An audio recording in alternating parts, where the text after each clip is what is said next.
Hello to viewers, welcome to my channel Science to Technology. In today's show, Future Friday, we're going to talk about space foundation. So let's dive right into it.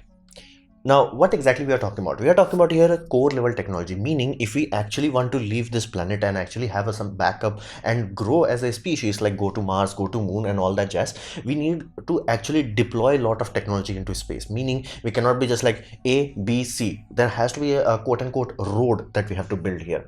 So lot of technology that in theory exist, in principle exist, but has not been built and tested in space. In those sort of scenario, this can only be a dream. So to make it real, we have to build these things. And you may be like, okay, if I'm saying a lot of these technologies have not been tested, then how the heck we did Apollo project? Now Apollo project was super easy to do simply because they did not want it to stay. The moment you go from like, okay, going dhappa and coming back and that versus I'm gonna go there and stay there for years, that's a completely different ball game. So you have to understand that going anywhere, like be it Mars, be it Moon, be it anywhere else, is super easy. Going there and staying, that's a whole different ball game. So that stay part is the complicated part, and be mindful, that's the whole point of Artemis mission. It's like we're not gonna go there and just like lol, we're gonna go there and stay like lay down a foundation there. So that's one of those things. And whenever you are talking about long-term mission, the amount of support equipment it needs goes up exponentially. The foundation it needs, meaning what you can actually do there, how you can like actually stay there for long term, that also goes exponentially, and redundancy becomes a critical component. Because if you have two components, like let's say you have two oxygen generators, and here's the deal, what is the probability of both of them breaking inside 10-day mission? Almost zero. But what is the probability both of them breaking in 2-year mission? Now we are talking. Now it's serious. That redundancy is no longer enough. You need 3 to be damn sure that it never breaks. So you get that point. Like everything grows exponentially because of that stay factor. And many of these technologies that people want to dream, like we can go to Mars, we can go to Moon. Now realistically speaking, we can do all that, we just cannot stay there, because all of these technologies that I'm going to talk about, and this is just a small subset of things that should be there. Many of them are just in lab technology. Full scale deployment, meaning actual size, like for example, let's say a data bank, if you have to build, like have you actually built it, or is it just a computer simulation at this point in time? So most of the things are like that, and full scale deployment must be there. Basically Moon, Mars needs a road, for example, because otherwise we cannot do this sort of fancy animation. Like it looks cool and also, but we cannot actually do this. So let's dive deeper into it. Now laser comms is the first line of upgrade that we have to do, simply because radio will act as a omnidirectional backup, meaning if one good thing about radio waves is because of the wave nature and because of the antenna configuration, you can create something omnidirectional, meaning does not matter how you fall on the ground or fall into a ditch, the radio wave will bounce around and reach a receiver. So it does work. It's quite awesome for that. That will be its only limitation. Basically only proper use case, meaning astronaut will have a laser basically radio communication for as a omnidirectional system, so meaning he does not have to point. But what about the base? What about the satellites? For those sort of system, we need to use laser comm system, because if you try to do this with radio, which we are trying to do, it takes huge amount of size, meaning the volume that you are compromising just for the communication gear goes up. The power it requires, meaning how many kilowatt hour you have to put onto that puppy itself, and the weight. And how do you compare these things? You compare it data per second, meaning megabytes per second or kilobytes per second, or gigabytes per second. Now if you collect all the data point, flat out radio is not good enough. Basically that's why when you look at Apollo footage, we could have transmitted much higher quality basically wireless transmission, but transmitting that from like 1 light second away, that was not possible. Even today it's not that possible. Like that's why you will always notice that whenever we are talking space mission, it's like data is like it's taking time to download, because radio is inherently problematic. Even with missions that have been sent very recently, meaning the Pluto flyby, again, why the heck data took so long to come here? Like again, it was traveling at light speed, why the heck it took so long to come here? Reality was same, the bandwidth was very little. So laser comm solves all those problems. However, it does come with a consequence. Because of the beam basically area, it becomes much smaller. You have to have much better alignment, meaning the alignment mechanism you have to develop has to go up. But benefit of that is that it will solve all the problem, meaning it will be small, it will be power efficient, it will be much more lighter also, and it will have much higher data throughput. So it solves all of that, but does give you consequence. Your tracking mount must be much better than this. So as long as you can solve the basically alignment issue, the end, go home, sweet dreams, you have GG motor. And this is from NASA's own infographics, where it's like if they have the same amount, like let's say X amount of space, X amount of power, and X amount of weight, they can send this, and the beam will become so huge. So basically, majority of the signal's integrity is just going away. Now you have to understand this aspect. Whenever you are receiving signal, you also have to do what we call integrity check. Meaning, many times you will receive a byte, but you are not sure about it because signal quality is way too low. You will request it again to be sent back again, and many times just as a precaution, many times data would be sent like as a complete package with much higher redundancy bits, meaning they are instead of let's say 5 Mbps transfer, they will transfer at like 1.5 Mbps. Like, why? Well, just so we get damn sure. It's like they are still using the 5 Mbps pipe, but the data has been duplicated enough time that you can be damn sure you are receiving the signal. Now that's the consequence of having such a large amount of spread. Even deep space network needs to do a lot of crunching, a lot of error correction. But if you use optical beam, the receiver on the ground also becomes smaller. You no longer need those super giant dish that people use in deep space network. Even a normal mountain top telescope can deal with this.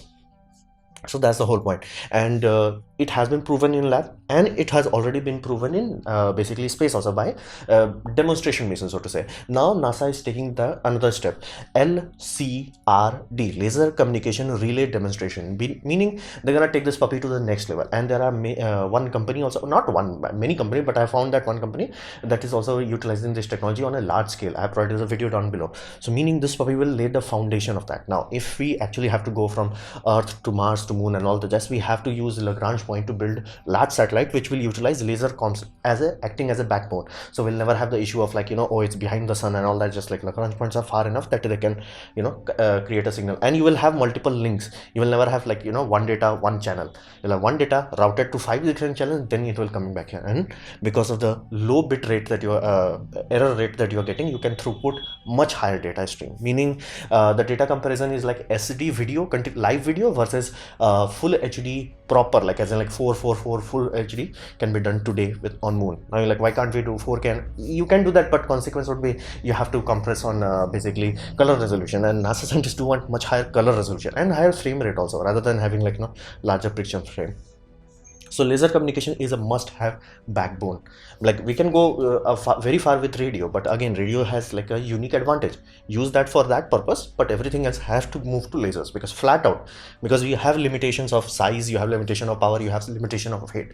Why the heck do you want to use inferior technology? And in terms of tracking, we have sorted it out. Think of this, we have mobile phones that have image stabilization. We got this. At this point in time, we got this. So laser comm has to be the first technology that has to be deployed solar system wide in order to basically replace the deep space network. Then we come to the big thing, that is propellant depot. Propellant depot is one of the concepts that kind of misunderstood. People think it's it does amazing things. It's not. Basically, think of it this way. Let's say you take a rocket, be it Falcon 9, be it whatever.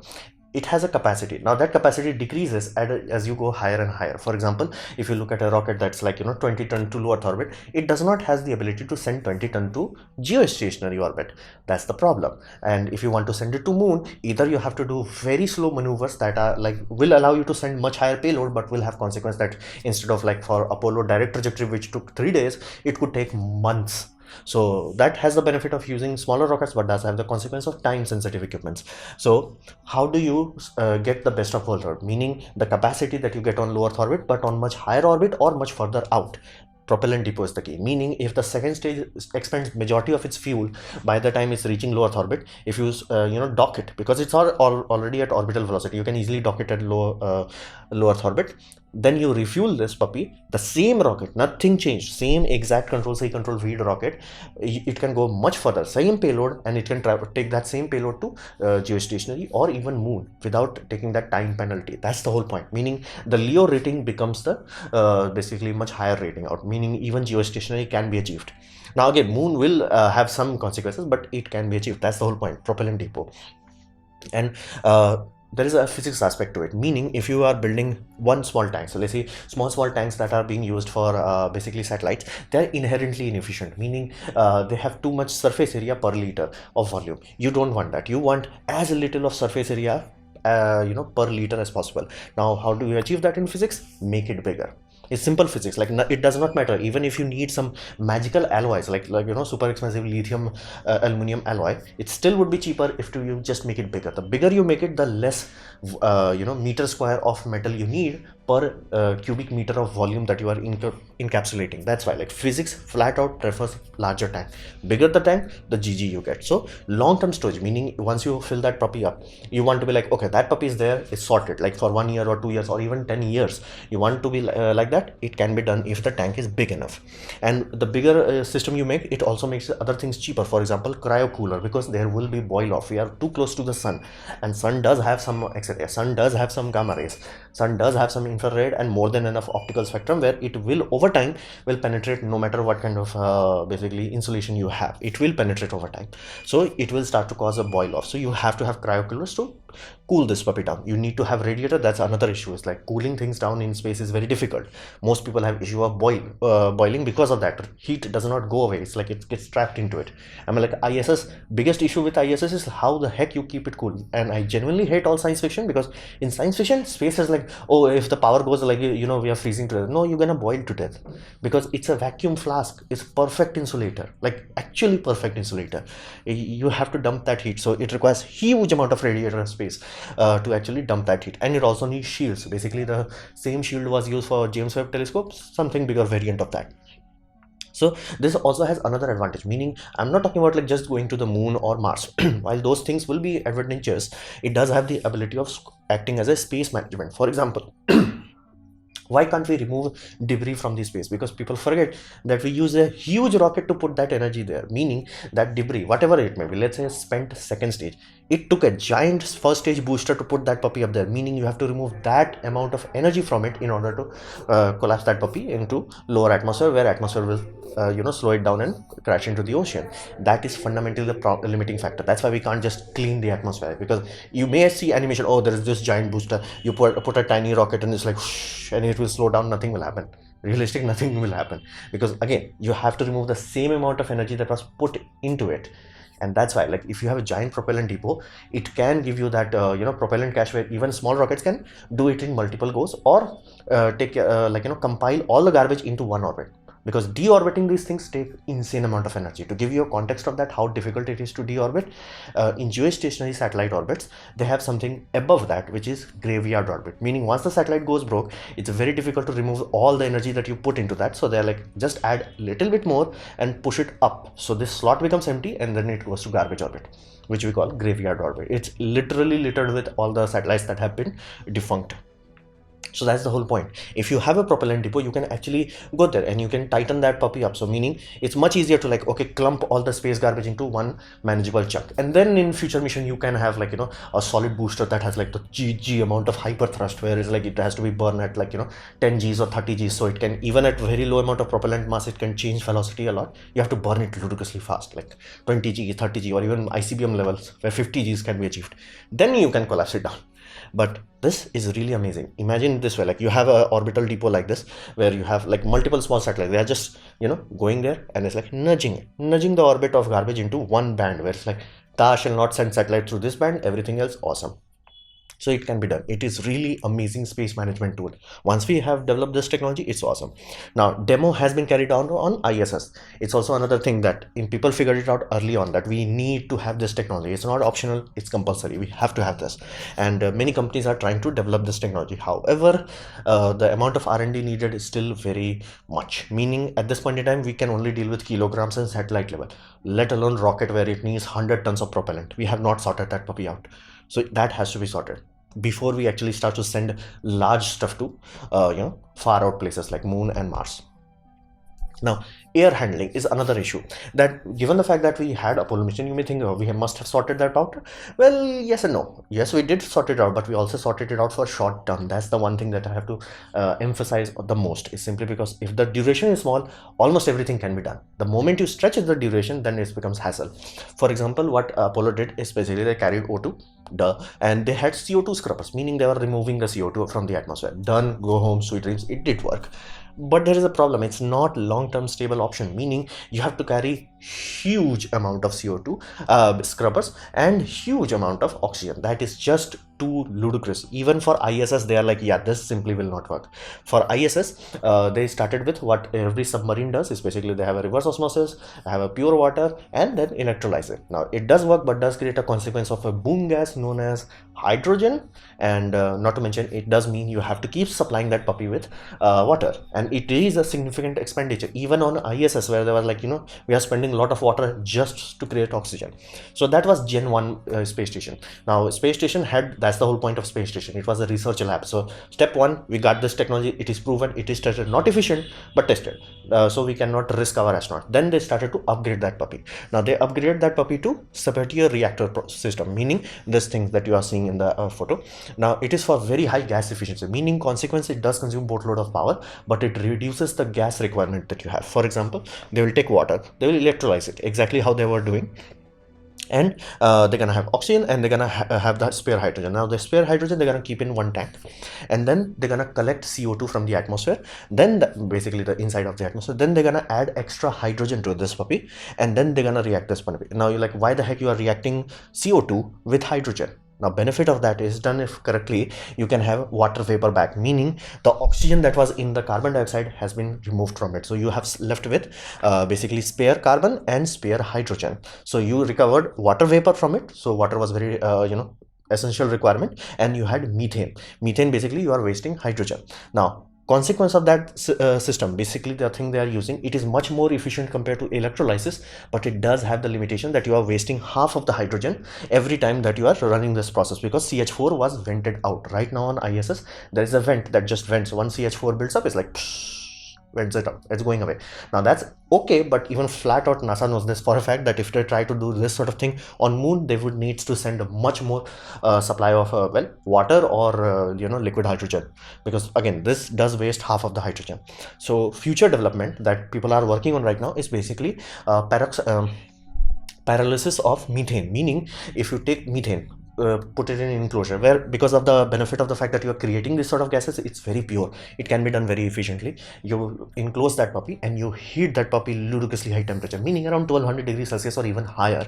Then you will break that puppy into carbon and hydrogen, and benefit of that, once this cycle has been added, you have a spare carbon that could be acting as a graphite, and you're gonna have hydrogen gas, which you can feed into that additional hydrogen that you needed. You can feed that puppy here. So at this point in time, you have a closed cycle, meaning the person's body is giving off carbon and you're not wasting a single molecule of oxygen. That's the whole point. That is the ultimate cycle. So ISS is right now on Gen 2. Gen 3 would be this, where now again there are other options that people are also looking into it, where they can just directly deal with carbon dioxide, but so far this system has been proven, tested, worked.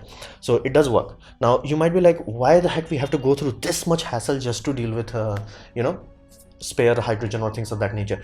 Reality is, if you take a habitat and if you say it's 90% recycled, it's gonna last a very long time. Now if you say it's 99% recycled, it's gonna last for centuries. If you're gonna say it's 99.9999%, it's gonna last for billions of years. Like, think of it this way, Earth is also losing atmosphere. Earth is literally leaching hydrogen into space, literally leaching other things also into space. But why the heck we are not suffocating? Because Earth has a self-replenishing cycle, and total system efficiency is very high. It's like 99.99999%. Like almost every elemental gas, be it nitrogen, be it hydrogen, be it oxygen, all of them have a complete cycle. And that's what you want to achieve. Meaning, if you built a moon habitat, all you want to do is like, here's a power, be it solar panel, be it NASA's basically kilowatt nuclear reactor, done, go home, nothing else. It's like, you do not really like, Earth, can you send us hydrogen because we are running out of air? You really don't want to have that phone call. And again, you will have electrolyzers. Again, you need electrolyzers. You will have that as an emergency backup in case of something bad happens. Because again, whenever you are talking about something life-threatening kind of serious, you will be like, okay, backup on top of backup with some more backups.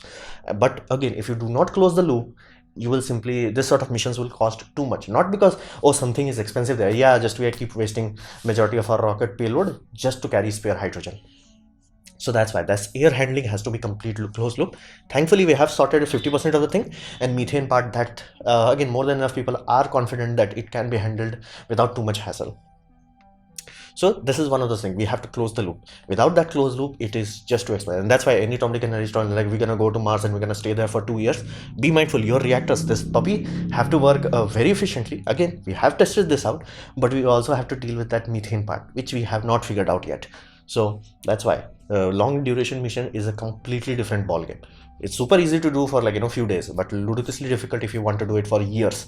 And we have to close the loop if we really want to have a habitat, basically like how you see movie Expanse. If you want like where people are just peopling, in those sort of scenario, you need a completely closed loop system. Thankfully we have achieved that with water. Now, what about spacesuit? Now, spacesuit is the aspect that is very difficult to explain, simply because it's an inherent spacesuit that you are carrying on a person. Now, this is the core of Apollo system, and that's the final protection layer, which is like for dust protection and radiation protection, meaning it was like very reflective. It did not allow astronaut to overheat. Now, this puppy does work, but consequences right now, that's the only option we have, as in this is the only suit that have landed on somewhere else. Now this suit was very difficult for the astronauts, meaning again, another thing that you have to understand, if you send astronaut with this sort of suit and you expected them to do, let's say, lunar missions, or like when they are actually outside exposed, you expect them, let's say, to do that 5 times a week. They will do that only for first week. After that, it's like, yeah, no, I'm not. These are very painful suits, basically. Again, you can look at it. It's like, yeah, it's not convenient. And NASA learned a lot from this. And instead of bellow joints, they started to use ball bearings, open ball bearings, where they are like, if you notice that modern spacesuits, they have this sort of hinge joints option, because they have the open bearing, because this was too painful for astronauts. So they have to learn it the hard way. That's like, astronaut must be comfortable. If they are not comfortable, they're not going to do anything. Again, because they are not running on magic power. They're not, Captain America. They have an inherent limitation. So you do not want astronauts to waste energy just to goddamn move. So inherently, we have to make this puppy much more lighter and much more efficient. Now, light part many people may not get is like, why the heck you want to make it lighter? Let's say, for example, modern system that we are looking towards is around 50 kilograms. Now, like, why the heck weight matters when you are on Moon or Mars? The gravity is much less. Here's the gravity is irrelevant in this. Like, why? Because inertia does not give a damn. What does that mean? That simply means even on ISS, let's say somebody pushes you, the whole chute is moving with you, and that will happen from the inside also. Meaning, if you are moving your arm like this, and in this section of your suit weighs, let's say 25 kilogram, you are still moving 25 kilogram. Now, doing this, not an issue, because gravity is not pulling you down. But when you have to stop, you have to fight 25 kilogram of inertia. That's why inertia does not give a damn about gravity. So for that reason, it has to be light. And you can see that even in Earth also. Basically, why the heck high-speed cars are trying to be as light as possible? Because otherwise, if they make it as heavy as possible, it will allow very good downforce. But consequences, when they apply brakes, it's like, yeah, brake is like, I'm out, bro, I'm out. Same happens with train also. That's why they want to make trains as light as possible. It's like, if it's light, then only you can apply brakes and it's gonna stop. Otherwise, good luck. So we have to make it much more lighter and much more efficient. Artemis supposed to be doing that, supposed to have it has a system, and this photograph is 2 years back, or 3 at this point in time, and they are behind schedule, and they are ludicrously over budget, and it's really not performing the way that it's supposed to. Meaning, this suit was designed with much higher aspirations in mind, and the suit was like, the backpack is the vault. Basically, the backpack will dock to the system, basically your habitat module, and you're gonna open it, so the suit will remain outside. Because this was another thing they learned from the hard way. It's like, if you have astronauts going in and out from the airlock, it's very brutal for the everything. Basically, dust is brutal, and you're talking about space dust, which are statically charged, which is idiotically brutal. And not to mention, it's very what you call jagged, meaning if you look inside a microscope, it looks like, I'm gonna destroy your blood cells. That's how brutal it looks. And that's the problem. Is like, there are human, and you have air that is circulating around, you have person that's moving around, meaning these things will enter a human body. Not good thing. And they really don't like electronics also. Now, thankfully, Apollo era brutal electronics, which are like, dude, we can handle nuke directly on our face, would not even blink. But modern silicon electronics, they really don't like static. So you get that point. So this thing also has to be sorted, and this is the most disappointing way. It's like, Apollo mission, like, even if rocket is sorted tomorrow, let's say by 2024, SpaceX like pulls the miracle, and it's like, we got this, we have the system. It's like, NASA will be like, yeah, we can't actually use you. It's like, why? We don't have the suits. So this is one thing we also have to lay down. And these are just the few things that I'm talking about. There are many more things that have to be sorted, but these are the core things we have to sort out before we actually want to stay somewhere else. So this was my presentation on basically foundational level technology that we have to develop in space. At this point in time. If you have liked the video, enjoyed the video, learned from it, in that case I would urge you to press the like button, share it amongst your friends. That will help me a lot. If you didn't like it, didn't enjoy it, I urge you to press dislike. Press it twice to show me extra disappointment. Please leave a comment because I do try to reply to all of them. Subscribe, press the bell icon if you're free, and as always, thanks for watching.